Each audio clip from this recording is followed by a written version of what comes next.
ආයුබෝවන් සුබ දවසක් වේවා කියලා ඉතින් සුපුරුදු ලෙන්ගතු ගුමින් සුපුරුදු සෙනෙහසින් ප්‍රාර්ථනා කරනවා සක්සස් මැප් ටීවීත් එක්ක එකතු වුණු ඔයාලව.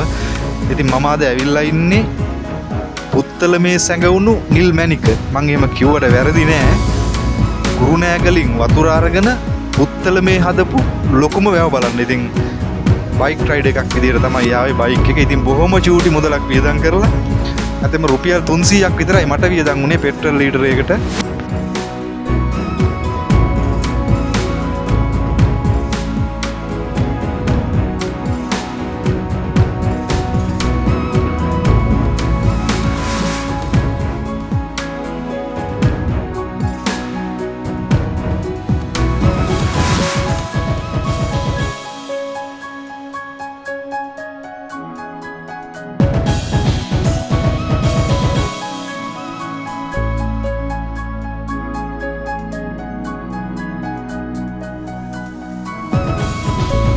ඉතින් ගයිස් දඹුලු කඳු පන්තියෙන් එන මං අර කුරුණෑගලින් වතුර අරන් පුත්තලමේ හදපු ලොකු වැව කියලා අදහස් කරේ දඹුලු කඳු පන්තියෙන් ගලාගෙන එන මීයෝ හරස් කරලා තමයි ගයිස් මේ වැව හදලා තියෙන්නේ. ඉතින් ඈත අතර මේ පාරේ මට ඒදි දැවුන නිකන් රජවරුන් ගිය පාරක එනවා වගේ හැඟීමක්. ඉතින් ඇත්තටම මේ අති විශිෂ්ට නිර්මාණයක්. ඉතින් දහස් ගණනකට දියවර සපයන ජලාශයක් කුඹුරු හෙක්ටයාර 16800කට වපසරියකට ඉතින් ජීවනාලය සපයනවා. අපි ඉතින් ගිහිල්ලා බලමු.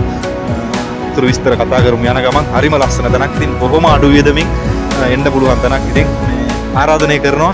ඉතින් හවසට දැන් වැස්සකුත් පොඩි පොදකුත් වෙන වෙලාව. ඉතින් ආරාධනය කරනවා ඇවිල්ලා බලන්න. හරිම ලස්සන වැවක්. ඉතින් මේ ප්‍රදේශයේ මිනිස්සුන්ගේ ජීවනාලිය මේකට දිය ඇස කියලා හඳුන්වනවා. ඒ තරම්ම මිනිස්සුන්ට වටිනවා. ඉතින් මේක තමයි ඉගිනිමිටිය ජලාශය 85 ජනතාව ඉදිරිපත් කරලා තියෙනවා. ඉතින් ගයිස් එහෙනම් යන් අපි ගිහිල්ලා බලමු කොහමද කියලා.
ඉතින් ගයිස් මේක තමයි වැවේ වැඩි ධාරිතාවය මුදාහරින ජල සොරවුව. ඉතින් මේක දොරවල් 6කින් සමන්විත වෙනවා ගයිස්. ඉතින් මේ දොරවල් තමයි තියෙන්නේ. ඉතින් මේක ජලාශයේ උපරිම ජල මට්ටමට ළඟා වුණාම ඉතින් මේ වාන්දොරට විවර කරනවා. ඉතින් මේ 6ම එකවර විවර කරන්නේ නැහැ. එහෙම මට මතකයි එකපාරක් විවර කරා. පිටිපස්සේ ගම්මාන ඔක්කොම යට වුණා. ඉතින් මේක ඉංජිනේරු මහත්තයෙක් ඉන්නවා. එයා බලලා ජලය වැඩි වෙන ප්‍රමාණයට තමයි ගයිස් ඉතින් මේකේ ජලය නිකුත් කරන්නේ. ඉතින් මේක හදලා තියෙන්නේ දඹුලු කඳුපන්තියෙන් ගලාගෙන එන මීඔය හරස් කරලා 1981 වර්ෂයේ වැඩ පටන් අරගෙන 1985 වර්ෂයේ තමයි මේක ජනතා අයිතියට පත් කරලා තියෙන්නේ. ඉතින් කුඹුරු හෙක්ටයාර 16800ක පමණ වගා වපසරියක් ආවරණය කරනවා. ඉතින් ආනමඩුව වෙලේ වැව නවගත්තේගම වගේ ජනතාවගේ ඉතින් ජීවනාලය බඳු ස්ථානයක් තමයි ඉතින් මේ ස්ථානය. ඉතින් මේ ඇත්තටම හරිම ලස්සන view එකක් තියෙනවා ඉර බැස යන වෙලාවට හවසට. ඉතින් ඔයත් පුත්තලන් දිස්ත්‍රික්කයේ කෙනෙක් නම් එහෙමත් නැත්නම් නවගත්තේගම මේ ළඟ කෙනෙක් නම් ඉතින් අඩු වියදමින් ඔයාගේ බයිසිකලෙන් ඇවිල්ලා බලන් යන්න පුළුවන්. ඉතාමත් ලස්සන ස්ථානයක්.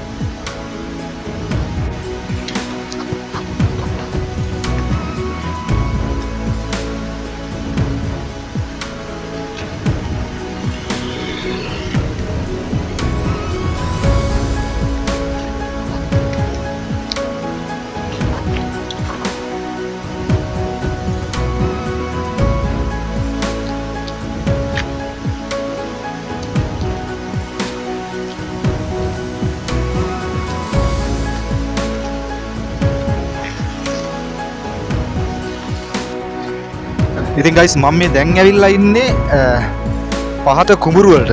ඉතින් කුඹුරු අක්කර 8000 ගානකටත් වැඩි කුඹුරු යාවල් වලට දියවර නිකුත් කරන සොරවුව ළඟට එක සොරවුවක්. ඉතින් මේ සොරවුව දැන් මේ වෙනකොට නම් විවෘත කරලා තියෙන්නේ. අපිට බලා ගන්න පුළුවන්. ඉතින් මේ කන්නේ ගොවිතැන් සඳහා මේ සොරවුව විවෘත කරලා තියෙනවා. ඉතින් මේ එක සොරවුවක් විශාල ජල කඳක් ගලාගෙන යනවා. ඉතින් පල්ලෙහාට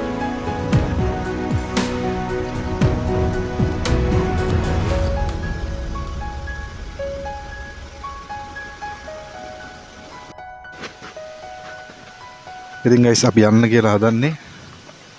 ඉතින් වැව මායිමේම යන ගමන් හම්බුණා කඩයක්. ඉතින් අපි ආව තේ එකක් බීලා යන්න. රොටියක් කාලා තේ එකක් බීලා යන්න. මේක තමයි ඉතින් කඩේ වැව සීමාව පේන මායිමත් එක්ක හරිම ලස්සන තැනක බීලා තියෙන්නේ.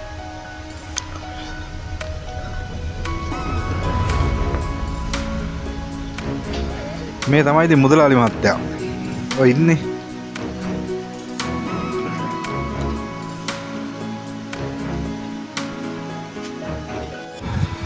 එහෙමනම් යාළුවනේ අපි යනවා ආයි දවසක ඉතින් මේ වගේ අඩු විදමින් යන්න පුළුවන් තැනකින් අපි හම්බෙමු. එහෙනම් ඉතින් පරිස්සමෙන් ඉන්න.